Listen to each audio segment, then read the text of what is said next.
banks are making a smaller spread on their money because the money's costing the banks money. And so they have notes that are coming delinquent. And so the banks, when they have commercial real estate, even good assets like multifamily, guys, what ends up happening is these loans go into default because the terms of those loans change.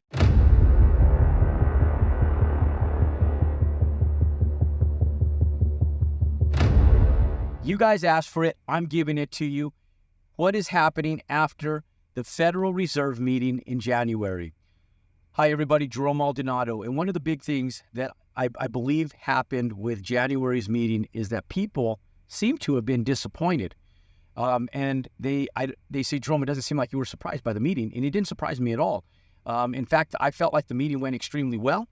I wish, just like you guys, that interest rates would go down. But Jerome Powell said in December, he said, don't expect interest rates to go down instantly into the first part of 2024. We'll see some interest rate reductions. Now, that doesn't mean that the first meeting is going to reduce the rates in January. And for those of you guys, today we're going to go over the residential market, the commercial market, and then we're going to go over banking and financing and how it affects both the residential and the commercial market and how that, as an investor, ultimately affects you and how you should be strategically dancing through these times right now. When I say dancing, it's because we're not walking through normal times.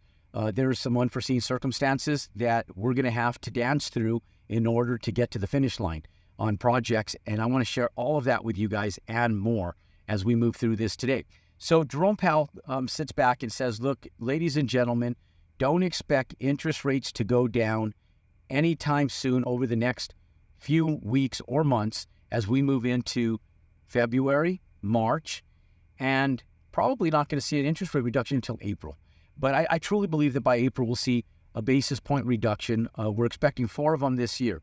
And so the good news is that the Feds haven't changed what they said in December.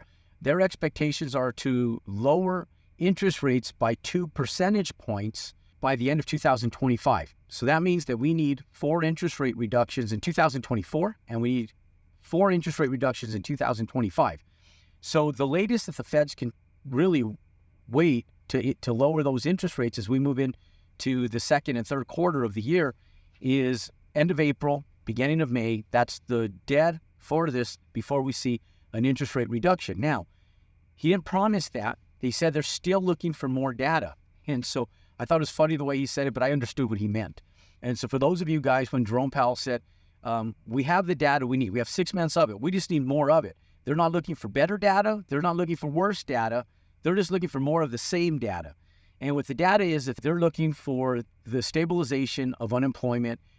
Look, we've had the best workforce in regards to unemployment that we've had in over 30 years, ladies and gentlemen, over 30 years. We haven't seen sub 4% unemployment percentages since in over 30 years. And we've had 2 years of them. And so that's historic right now, a 30-year historic low. And so that's a good thing. Now, the Feds like to see unemployment actually go up higher before they reduce interest rates, because when they reduce interest rates, it actually stimulates job growth because money's less expensive. Business owners actually have more money and expendable money to hire people. So that's not like a determining factor now for them in regards to lowering interest rates because unemployment's already low. And so they would typically like to see it higher because it helps out the unemployment rate and it stabilizes and it helps out getting unemployment down to a reasonable threshold, which unemployment's already at a reasonable threshold. Now, the big teeter-totter that we're sitting on right now is inflation. And this is the big deal. That's the big caveat to everything that we have going on right now.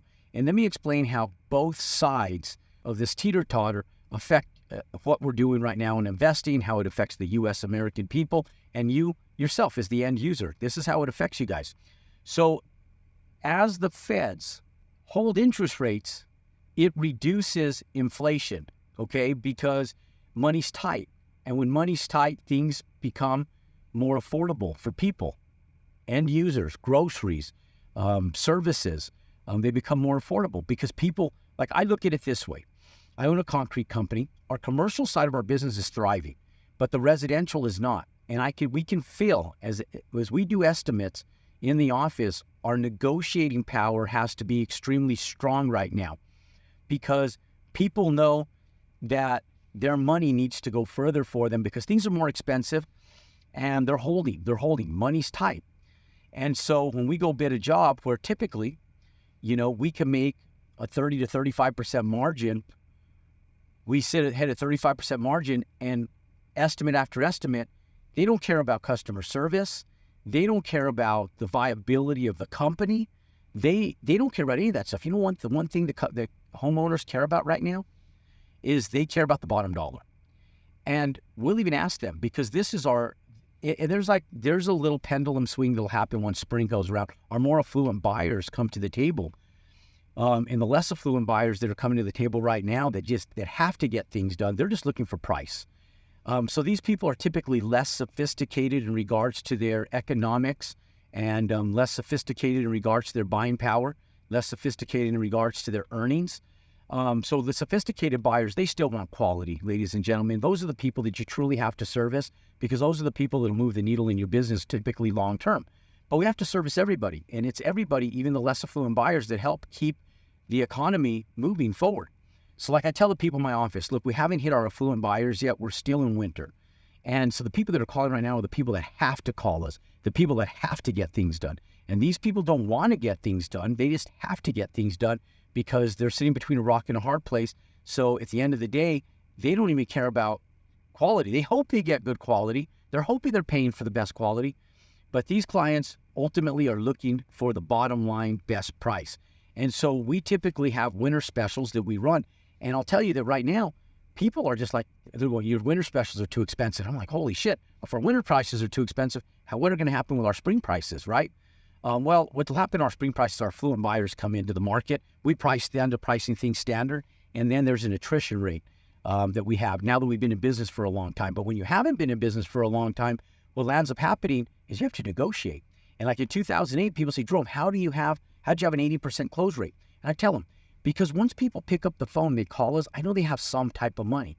And if they have any type of reasonable threshold of money, the 20% that don't buy is because they don't have a reasonable threshold of money. And so the other 80% that have a reasonable threshold of money, or you could at least logically reason with them, will take a lower margin to get their job. And they land up with a good quality at a lower margin. And we're willing to take it because we have to keep our employees busy. And at the end of the day, we still have a profit. Okay. So we just have to fill the market out. And right now, obviously, we want to make the most abundance for the company because it protects the company. It protects us financially. And at the end of the day, no one wants to work for free. We don't want to nosebleed people and charge them through the roof, but we also want to make the best ROI that has been the status quo for almost 30 years that we've been in business. So nonetheless, right now, we can feel the pullback with clients. We could go in and sell based on personality. They can love us when we walk out that door. But the second they get a price that's higher than they mentally can comprehend, they're looking for the next lowest price, and they don't care about anything as far as sales tactics. They don't care about anything in regards to the quality, longevity, and stability of your company. They're just looking for bottom line prices. Okay, so we feel this. So we know that it's the people are living and breathing it right now, and money is truly, truly, ladies and gentlemen, expensive. And so one of the things that you have to be aware of right now with the residential market is people are holding to see interest rates go back down. And as they see interest rates go back down, the market's it's going to be like floodgates opening. And so we're looking like April. So for you investors, this is what that means for you investors on the residential sector, is you have between now and April to buy things discounted because sellers are scared. Because their properties are selling slower. They hate having their properties in the market. They've gotten spoiled over the last 4 years, where their properties, they list them and they're sold within days. They have very little days in the market. So now the average days in the market is 27. That means that there's homes that are still selling within the first few days of them going in the market, and there's homes that are sitting in the market for 60, 90 days. And so it's an average accumulation of all of it. So for you fix and flippers, for you people that are going out there investing in long-term burst strategies, Airbnb and short-term rental strategies, this is your time between now and April to buy at a discounted price. Who cares about the high interest rates? You can refinance later. get the discounted price. If you do the math and you add up how long it'll take you on an interest rate reduction to make to get the value, bottom line, on the purchase price that you're going to get in a reduction right now, it'll take you several years. So just go in and get the deal done, refinance, and then get the lower interest rate on the back end. Then you get the best of both worlds, okay? Or pay cash if you have the cash available. And that's what a lot of people are doing. 26% of homes being purchased today are being purchased cash, okay? Now, let's get back on the feds. So we go in and interest rates start to reduce. Now, the other threshold that we need to pay attention to, ladies and gentlemen, is that if the feds hold the interest rates too long, it poses an issue and a scare that we go into another recession. And here's how, because people say, well, how do you go into a recession? This is how. So money is expensive. And I'll just give you an example from my perspective, and then you can relate this to all other real estate that's out there. Banks, when they're getting money from the feds at 5.25%, because that's what the federal funds rate is, between 5.25 and 5.5% right now, they have to mark it up. And they sell that money back to us at 7%, 7.5%. Construction loans, 9%. Sometimes on hard money or bridge loans, 12% or better. And so it's expensive. And what ends up happening is that banks are making a smaller spread on their money because the money's costing the banks money. And so they have notes that are coming delinquent. And so the banks, when they have commercial real estate, even good assets like multifamily, guys, what ends up happening is these loans go into default because the terms of those loans change. So the banks have to do one of a couple different things. They either have to restructure these notes for their lenders or for their clients as lenders and get them to a place where these folks don't default on their loans because money's becoming expensive for them. So what ends up happening is the large loans that are imposing scarcity on the bank, those are the loans that typically get restructured. It's the small loans that they have in masses that they don't have the ability and threshold to go in and renegotiate that they land up foreclosing on. So a lot of the smaller commercial assets that are maybe under $8 million are the ones they'll start foreclosing on. All the bigger stuff that's $20 million, $25 million, $30 million, $50 million, $70 million loans, that's the stuff they don't want to default on because that hurts their bottom line and it affects them. We go in and interest rates start to reduce. Now, the other threshold that we need to pay attention to, ladies and gentlemen, is that if the feds hold the interest rates too long, it poses an issue and a scare that we go into another recession. And here's how, because people say, well, how do you go into a recession? This is how. So money is expensive. And I'll just give you an example from my perspective, and then you can relate this to all other real estate that's out there. Banks, when they're getting money from the feds at 5.25%, because that's what the federal funds rate is, between 5.25 and 5.5% right now, they have to mark it up. And they sell that money back to us at 7%, 7.5%. Construction loans, 9%. Sometimes on hard money or bridge loans, 12% or better. Building your portfolio on cash. And so that's what we as commercial investors are concerned about right now, is the fact that it's expensive for us to continue buying and continue moving and continue building, right? So we're looking for the lenders that have a solid balance sheet that gives them the ability to continue lending. Maybe they're not getting their money from the feds. They do it from public sectors like the stock market, or they have oil, gas, family office, stuff like that. Those are the people that still have money. Now, so if they lower them too quick, then inflation happens again. Houses go from $215,000 for the average single-family price of a home up to $400,000 over the last 3 years. Now they go from $400,000 to $600,000, $500,000. What is that threshold of inflation? Is the question. Now, we'll make it from building homes. We'll be like, damn, this is great. We're making, not only are we making money, we're making like sick, crazy money on homes. Now every median home's $1 million, that we're selling. Now that's great for us, but the reality is we need a solid economy, because if the economy's solid, then we can make more money from more sectors out there instead of just one. And so we want a healthy economy.